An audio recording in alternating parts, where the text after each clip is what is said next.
اللہ کے ولی ہاتھ پکڑ لیے، ان پریشان، اتنے خبرہ کھودا، کبھی ایسا شاٹ نہیں لگا، یہ پہلا شاٹ ہے۔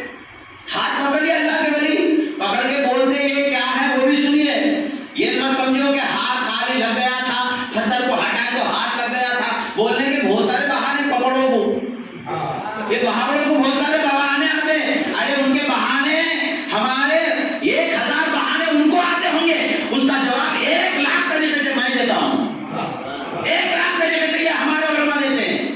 ان کے بہانے ہمارے جوتیوں میں، وہ 1000 بہانے کرو، ان کے 1000 بہانے کو ایک جواب ہی ہمارا کافی ہوتا ہے۔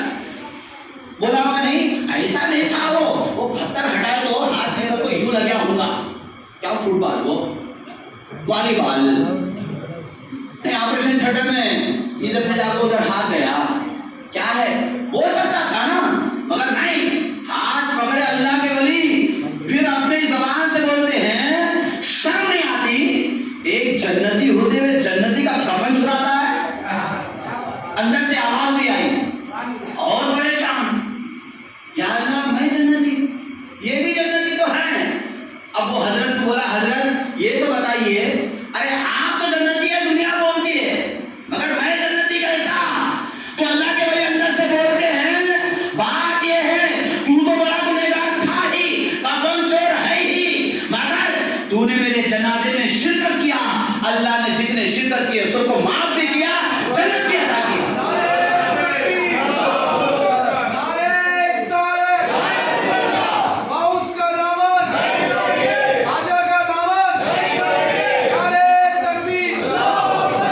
سوچو ایمان والو، آج ہم عقیدت سے کسی اللہ کے ولی کی بارگاہ میں چلے جائیں تو کیا اللہ کے ولی کیا ہمیں میدان محشر میں فراموش کریں گے، بھول جائیں گے؟ نہیں، میں کہتا ہوں ایمان والو، ہم تو ہندوستان کی بارگاہوں میں کتنی حاضریاں دی ہے ہم کو یاد نہیں ہے۔ الحمدللہ میں نے بریلی شریف کو 2 مرتبہ گیا، یہاں تک کہ پنجاب کی دھرتی پر شیخ احمد سرہندی رحمۃ اللہ تعالیٰ علیہ تو ہندوستان میں نقشبندی سلسلے کے بانی ہیں، کیونکہ میں بھی نقشبندی ہوں، اس لیے سرکار سے سیدنا شیخ احمد سرہندی رحمۃ اللہ تعالیٰ کی بارگاہ میں حاضری میں نے پنجاب کی دھرتی پہ دیا، اتنی دور تک میں نے حاضری دی، پتہ نہیں راستے میں کتنی حاضریاں میں نے دی، کتنی بارگاہوں کو میں نے گیا یاد نہیں ہے، لیکن جتنی بارگاہوں کو میں نے گیا نا، وہ اللہ کے ولی کبھی فراموش نہیں کرتے، میدان محشر تک یاد رکھتے ہیں۔ تم ایک مرتبہ حاضری دو کسی اللہ کے ولی کی بارگاہ میں، وہ میدان محشر تک یاد رکھتے ہیں، صبح قیامت تک یاد رکھتے ہیں۔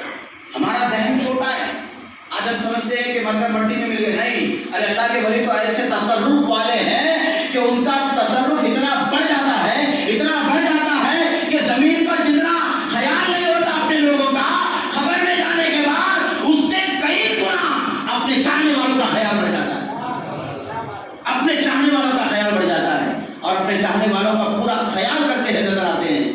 تو یہ اللہ کے ولی تو بڑا فیضان ہے ایمان والوں، تو لہذا ہمیں لوگ کچھ بھی بولے، کتے بھوکتے ہیں، بھوکنے دو، ہم کو اس سے مطلب نہیں ہے۔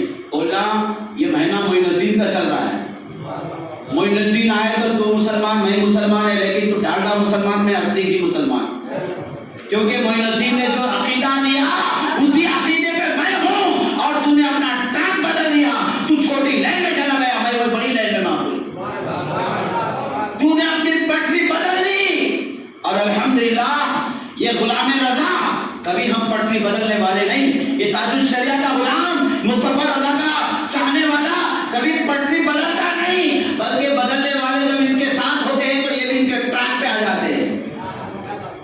یہ اہل سنت کا طریقہ معین الدین نے ہم کو دیا ہے۔ کیا طریقہ دیا ہے؟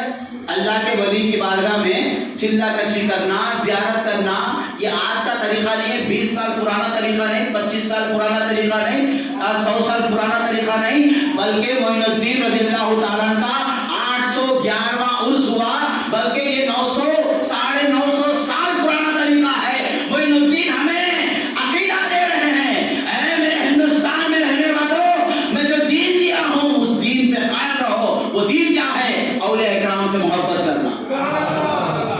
مدینہ پاک کی بارگاہ سے فیضان لے کر آ رہے ہیں، آتے آتے غوث پاک کا بھی فیضان لے لیے، پھر اور کیا کمی تھی معین الدین کو؟ کیا کمی تھی؟ ارے بڑی ڈگری کے بعد چھوٹی ڈگری کی ضرورت نہیں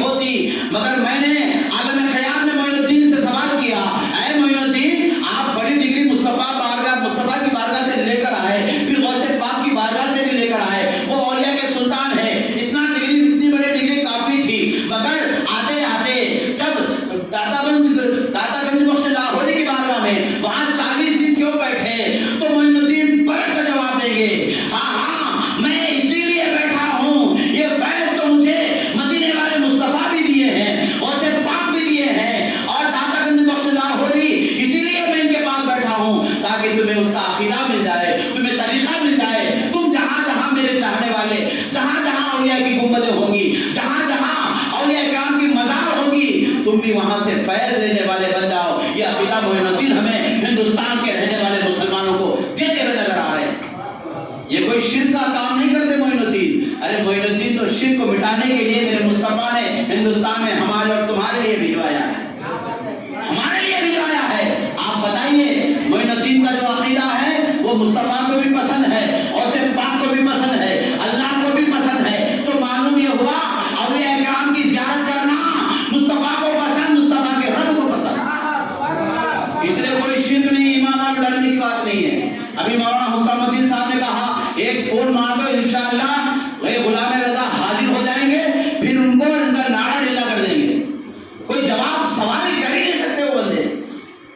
چور جو ہوتا ہے نا, چور کے چہرے پر ہمیشہ پریشانی رہتی ہے, ڈر رہتا ہے, اور جو سچا ہوتا ہے اس کے اوپر اس کے ساتھ کوئی ڈر نہیں ہوتا ہے, وہ بالکل ایکٹیو رہتا ہے. لیکن جو چور ہوتا ہے اس کے دل میں جو چور چھپا ہے اور جو گنہگار ہوتا ہے اس کو ڈر ہوتا ہے. تو ایسے ہی آج جتنے بدعقیدے ہیں وہ سب اپنے باپ داداؤں کے عقیدے کو چھوڑ چکے ہیں. اچھا باپ دادا کے عقیدے بولے تو کیا بولتے معلوم ہے؟ ارے اللہ پاک قرآن پاک میں کہا نا جی وہ حضرت ابراہیم علیہ السلام بولے تھے باپ دادا کے عقیدے پہ. ارے ہولے وہ باپ دادا کے عقیدے پہ پوجا پاٹ کرتے تھے, وہ عقیدے کی بات نہیں ہے. یہ باپ دادا کا عقیدے کا مطلب ہے کہ تمہارے باپ قادری تھے تم بھی قادری رہو, تمہارے دادا چشتی تھے تم بھی چشتی رہو, تمہارے نانا نقشبندی تھے تم بھی نقشبندی رہو. یہ عقیدہ ہم بتا رہے ہیں, تم ان کی بات کرتے ہو. اتنی بھی تمیز نہیں ہے بات کرنے میں. بہرحال ایمان والو, عقیدہ بہت امپورٹنٹ ہے, دولت امپورٹنٹ نہیں ہے. ایمان بہت بڑی قیمتی چیز ہے. ارے دولت چلے جاتی ہے, ہم نے کئی لوگوں کو دیکھا ہے 10-20 سال پہلے دیکھا ہے نوجوانوں کو جو غریب تھے, لیکن آج شوق پیدا کرو. اللہ کی بارگاہ میں دعا کرے کہ رب قدیر ہمیں ان اولیاء اکرام کی فیوز و برکات سے ہمیں حصہ عطا فرمائے, اور مولا کریم جو تیرے محبوب کی سنتیں ہیں وہ سنتوں والی زندگی نصیب فرما. ہمارے ماحول کو اسلامی ماحول بنا, ہمارے گھر کو اسلامی گھر بنا, ہمارے معاشرے کو اسلامی معاشرہ بنا. یا خدا جس سمجھ تک کہ ہماری جان رہے تیرے صدقے تیرے محبوب کے قربان رہے, کچھ رہے یا نہ رہے, پر یہ دعا ہے ہماری نزا کے وقت سلامت ہمارا ایمان رہے. وصلی اللہ تعالی علی خیر خلقہ محمد و علی اصحاب اجمعین برحمتک یا ارحم الراحمین والحمد للہ. السلام علیکم. ماشاء اللہ.